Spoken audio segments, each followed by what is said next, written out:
Assalamualaikum Pak Ajis dan saudara-saudaraku semua. Mantap ini.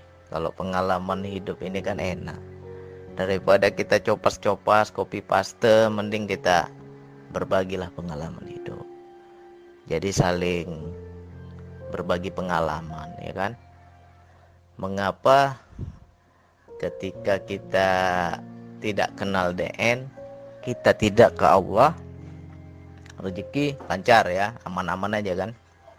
Tetapi ketika kita mulai mengenal Allah, maknanya mulai ada rasa ingin mendekat kepada Allah, terus rezeki kita merosot. Sebenarnya gini, ini saya mau kasih ilustrasi. Semua tuh pelajaran hikmah itu harus ada kata-kata hikmahnya, harus ada ilustrasinya, biar mudah kita pahami. Contohnya beginilah ya. Mungkin semua yang di sini pernah muda lah, pernah pacaran ya kan. Gimana rasanya kita berpacaran dulu? Ini kita mau ngomong hakikat cinta ini.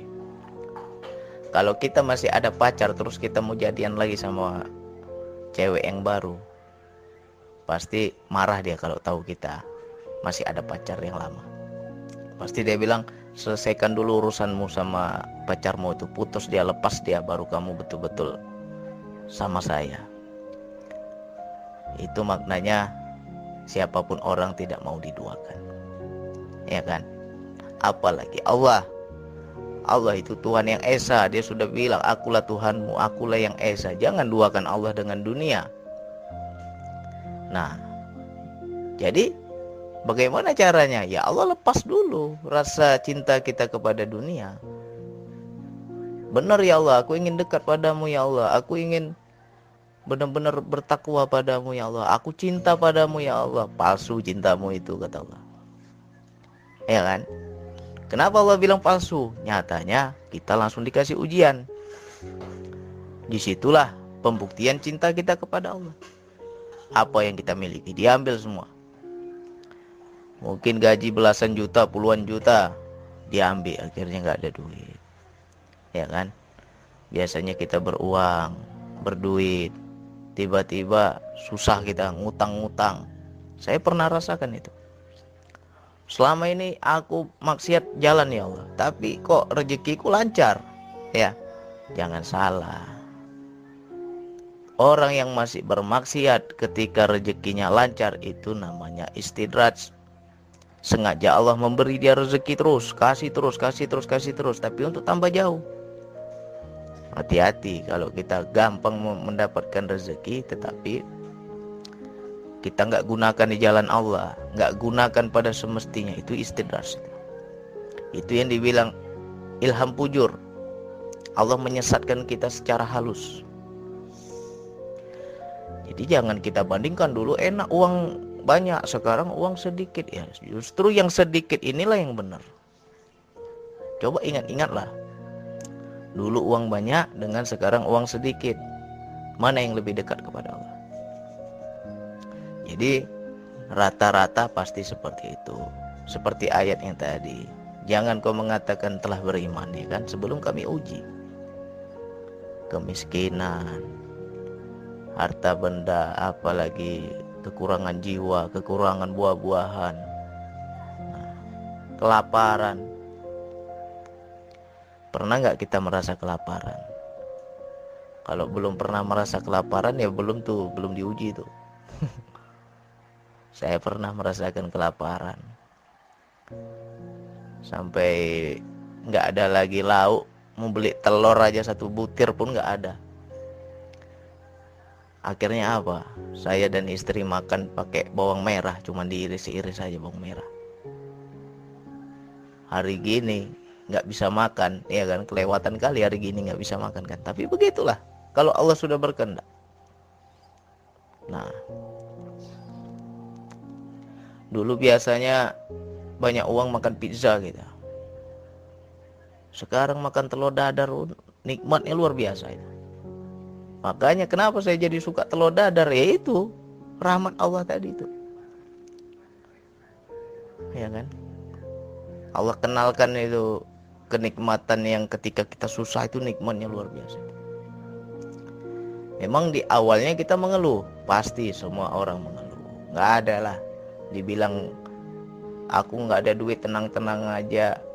Ya itu butuh proses, tenangnya itu butuh proses. Di awal-awal pasti terguncang juga kita, pasti goyang kita, ya. Nah itu mungkin yang kita cintai satu, uang. Yang kita cintai harta. Itu dulu yang Allah kikis. Putuskan dulu tuh pacarmu itu, kata Allah kan. Kalau betul kau cinta kepadaku, putuskan pacar-pacarmu itu. Apa aja pacar kita. Akhirnya dikikis sama Allah. Disitulah keujian kita. Allah lihat keimanan kita diuji Allah. Kalau betul kita, ya Allah, benar ya Allah, apapun yang sudah Engkau lakukan pada diriku, apapun yang sudah Engkau tetapkan pada diriku, aku siap ya Allah. Di situ baru ada Allah turunkan rahmatnya. Seperti apa rahmatnya? Apakah langsung dikasih uang? Bukan. Apakah langsung selesai dari masalah? Bukan. Rahmat Allah itu adalah ketenangan hati. Coba perhatikan, kita nggak ada uang tapi hati tenang. Kita punya masalah tapi hati tenang. Masalah belum selesai, hati tenang. Itu rahmat. Ya. Disitulah apa pengikisan pacar-pacar kita tadi itu. Banyak kali kau selingkuh, kata Allah kan. Nah, putusin dulu satu-satu. Kalau betul cinta kepada aku, putusin tuh pacar-pacarmu semua. Di situ Allah ingin lihat. Jadi nggak gampang bilang aku beriman padamu ya Allah, nggak gampang. Sekarang tanya pada diri kita, sudahkah kita mengalami seperti apa yang di Al-Quran itu bilang? Diuji dengan ketakutan, nggak pernah takut hidup kita, slow aja hidup kita kan, nggak pernah takut, nggak pernah tergoncang, nggak pernah punya masalah, nggak pernah kekurangan, nggak pernah kelaparan, terus mengaku beriman, enak kali kan? Jadi bersyukur bagi teman-teman yang mulai mengamalkan DN langsung jatuh tuh, bersyukurlah pada Allah. Tapi kita itu baru proses awal tuh, ujian Allah yang ketika kita mulai mendekat, satu, Allah beri dengan kesusahan, ya. Tapi ada lagi proses ujian Allah yang lebih tinggi, Allah beri kesenangan. Nah ini hati-hati kita. Yang ujian kesenangan ini kadang kita sering terpleset. Terkadang kita tidak merasa kita diuji Allah. Padahal Allah bilang, sesungguhnya aku uji kalian dengan kebaikan dan keburukan. Nah, ketika diuji yang buruk-buruk, yang pahit-pahit, sadar kita, aku diuji Allah. Tapi giliran kita dikasih kesehatan, dikasih rezeki yang berlimpah, dikasih kemuliaan, dikasih nama baik, apalagi kehormatan, derajat tinggi. Di situ kita lupa kadang, nggak merasa kita diuji Allah. Padahal itu ujian juga itu.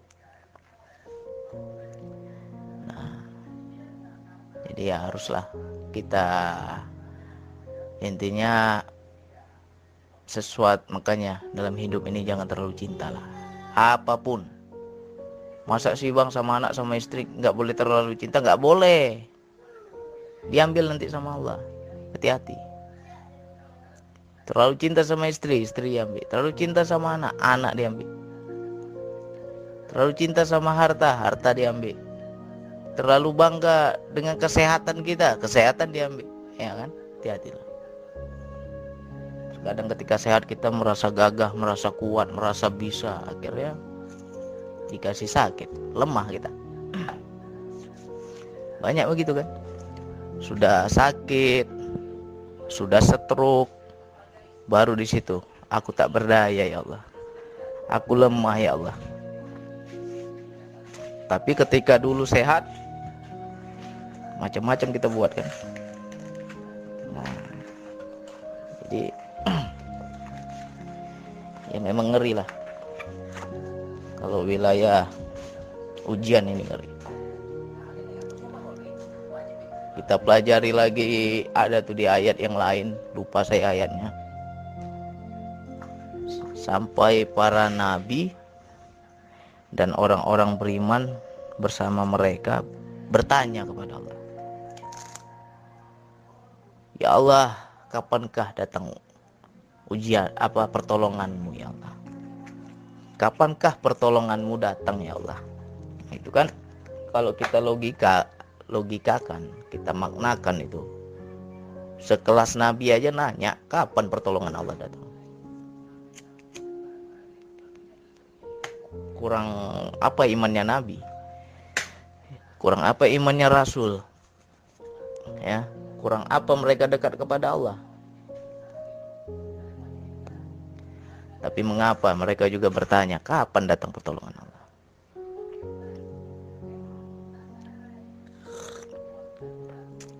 Di situ Allah jawab, sesungguhnya pertolonganku dekat, ya kan? Jadi kalau kita mau banding-bandingkan ujian kehidupan kita dengan ujian para nabi, para rasul, para orang-orang beriman terdahulu, ya secuil lah baru kita ini. Belum ada yang gimana-gimana ujian kita ini, gak seberapa lah, ya kan? Tapi kan udah luar biasa tuh perihnya, sakitnya, ya kan? Jadi semoga teman-teman paham.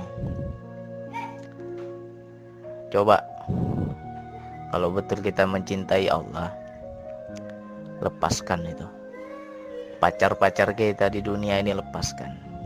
Harta, jabatan, uang, apalagi kecintaan kita kepada dunia, itu lepaskanlah. Jangan kita terlalu cinta di situ. Cemburu Allah nanti. Ya. Kalau Allah udah cemburu, sakit tuh kalau diambil tuh, ya. Karena apa? Udah ada ikatan kita, sudah terlalu menggenggam kita, susah kita melepas. Nah, jadi langkah selanjutnya apa, Bang? Ya, ini kan bagi-bagi pengalaman nih. Coba dibaca.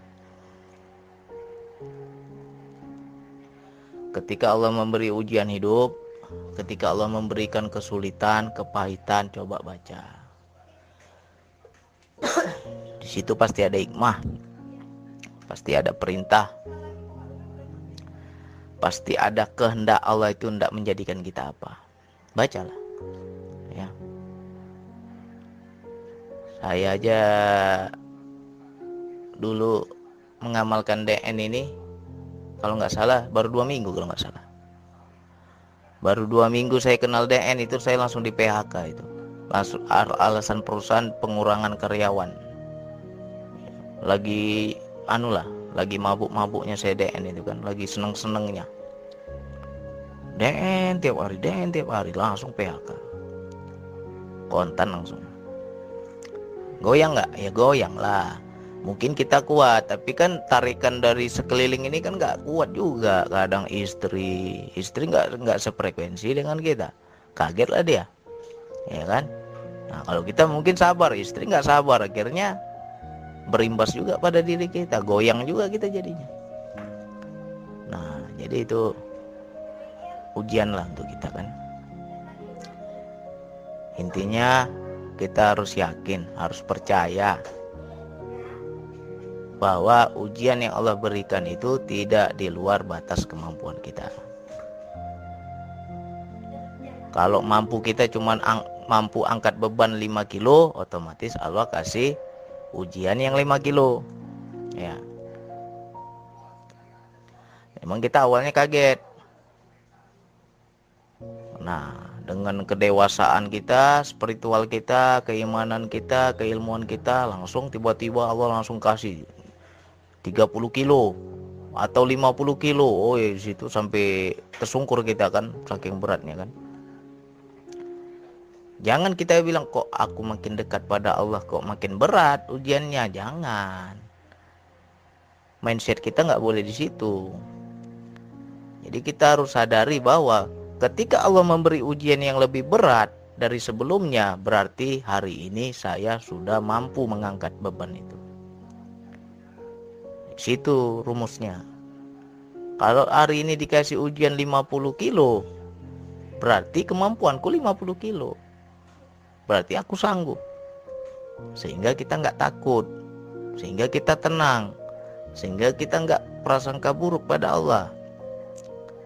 Ya, ini hati-hati nih. Banyak nih, ada saudara saya itu, Allah sampai dia kutuk-kutuk itu, dia maki-maki Allah. Karena apa? Nggak tahan dia sama beban hidup. Di PHK, udah di PHK, apalagi istrinya kabur. Udah istrinya kabur, sebatang kara dia hidup kan. Habis itu dikasih sakit lagi sama Allah. Apa nggak ngeri itu? Langsung marah dia sama Allah.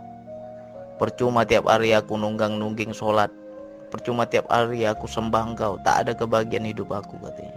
Tak mau lagi aku sholat, katanya. Ngeri nggak tuh? Ya kan? Ya itu berarti namanya kalah oleh ujian. Diuji oleh Allah, katanya kau cinta, tapi kuuji sedikit goyang, katanya kan. Akhirnya apa? Nggak mau sholat lagi dia. Nah, alhamdulillah sekarang udah mulai sholat, udah mulai sadar. Lumayan lama juga itu, mau 2 tahun 3 tahun dia nggak mau lagi ke Allah. Karena begitu kecewanya dia. Ibarat kata gini lah, banyak kita ini ya, beribadah kepada Allah tuh imbalan, ngerti? Aku sholat biar hidupku enak, aku rajin zikir biar rezekiku lancar, aku rajin ibadah biar hidupku bahagia. Itu namanya minta imbalan. Ketika kita nggak dapat, udah capek sholat, tapi makin susah hidup, di situ kecewa. Berarti kan apa yang kita lakukan itu bukan karena Allah. Nah, jangan sampai teman-teman seperti itu. Ya kan? Jadi kita lagi diuji nih, ya. Kalau saya bilang tuh ujian tentang uang itu baru 5 kilo lah. Ya. Ada lagi ujian yang lebih dalam. Ada lagi ujian yang lebih menyakitkan. Nah, jadi di situ kita harus cepat-cepat lepas. Jangan kita genggam. Semakin kita genggam, semakin kuat, semakin kasar Allah tarik itu. Hati-hati. Nah, jadi kalau kita melihat sisi Al-Quran begini ngomongnya. Habis itu dengan kejadian di kehidupan begini yang kita rasakan. Berarti kan cocok. Benar berarti. Gak ada yang salah. Jadi bukan karena DN. Jangan kita bilang aku gara-gara DN sial aja hidup aku kan. Nah, gak boleh begitu. Sebenarnya sudah ada kita rasa cinta kepada Allah, sudah ada rasa ingin dekat kepada Allah, lalu Allah pertemukan dengan DN. Nah, sudah kenal DN, berzikir nafas kita kan, makin hidup spiritual kita, makin cinta kita kepada Allah. Langsung tuh Allah uji dulu. Lepas dulu tuh pacar-pacarmu tuh, jangan kau selingkuh-selingkuh lagi, ya kan? Kalau betul kau cintanya pada aku, lepas semua pacar-pacarmu. Dites, goyang nggak kita? Nah, jadi untuk Pak Ajis, kawan-kawan yang lain, siapapun yang hari ini sedang mengalami, coba dikait-kaitkan, ya. Dulu banyak uang, tapi jauh dari Allah. Sekarang nggak ada uang, tapi kan ada kenikmatan yang luar biasa. Berarti kan Allah sekarang lagi bersama kita. Kalau dulu dibiarin aja kita, ya kan? Dikasih lagi, bukan tambah dekat, tambah jauh. Ya. Nah, sekarang lagi kita dibuat butuh oleh Allah. Dulu kau tak pernah butuh kau. Kau nggak butuh aku dulu. Sekarang lah aku buat butuh. Akhirnya apa? Merayu kita kepada Allah, minta kita kepada Allah, merengek kita kepada Allah, ya kan? Nah, inilah saat-saat yang manis nih. Dibuat butuh itu manis sekali rasanya. menangis kita. Mungkin dari sekian tahun nggak pernah nangis kita karena Allah. Tapi ketika sekarang ini dipanggil dengan ujian-ujian Allah itu lemah kita itu. Bergetar hati kita itu. Menangis kita. Itu kan kemuliaan itu. Jadi saksi nanti di akhirat. Air mata yang menetes itu jadi saksi nanti. Ngomong dia nanti itu. Aku pernah menetes karena dia menangis karenamu ya Allah. Bisa jadi karena air mata itu masuk kita ke surga. Ya. Jadi nggak usah kita sesali, nggak usah kita ratapi, nggak usah lah. Kita harus paham apa maksud Allah memberi kita ujian.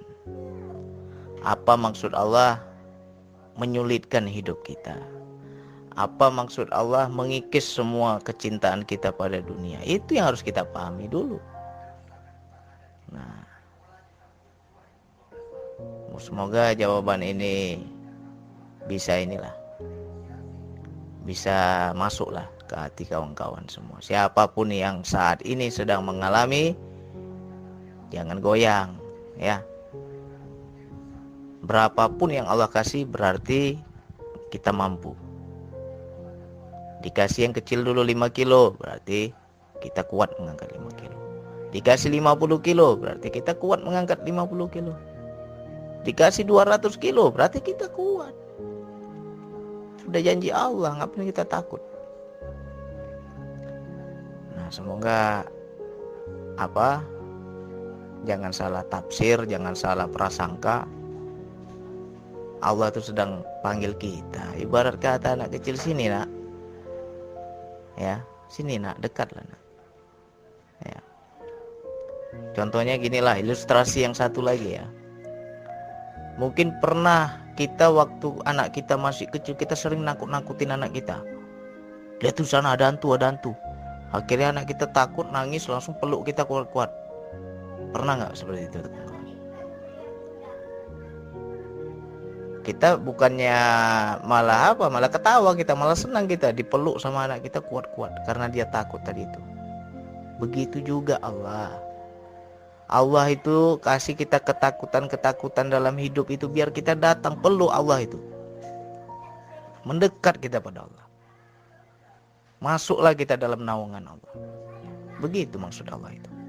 Ya kan? Bukan dia menghukum, bukan dia menzolimi kita, nggak ada. Sayang Allah itu semua. Kayak anak kecil tadi lah. Sana tuh ada hantu kita bilang kan. Lari anak kita, langsung dia peluk kita kuat-kuat. Senang kita kan dipeluk kan. Nah, jadi bisa jadi ketika kita sering dibuat Allah itu menangis dalam hidup ini, sering kali dibuat menangis oleh Allah. Allah itu ingin kita tuh seperti itu.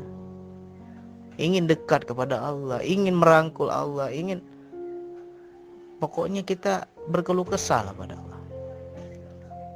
Senang Allah itu ketika Allah, aku dibutuhkan oleh makhlukku.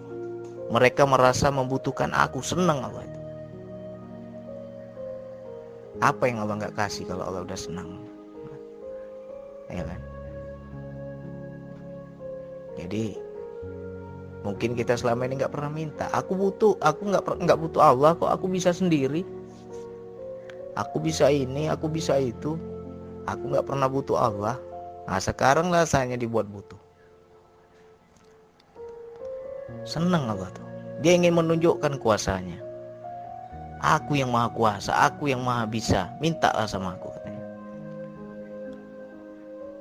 Senang Allah itu. Nah jadi disinilah momen-momen manisnya iman. Manis sekali. Ya, manis. Nggak dapat kalau kita lagi senang tuh, nggak dapat. Tapi ketika kita lagi susah begini, disitulah luar biasa itu. Semoga ini bisa membuat tenang lah hati kawan-kawan. Ketika kita diuji dalam hidup, jangan bersangka buruk.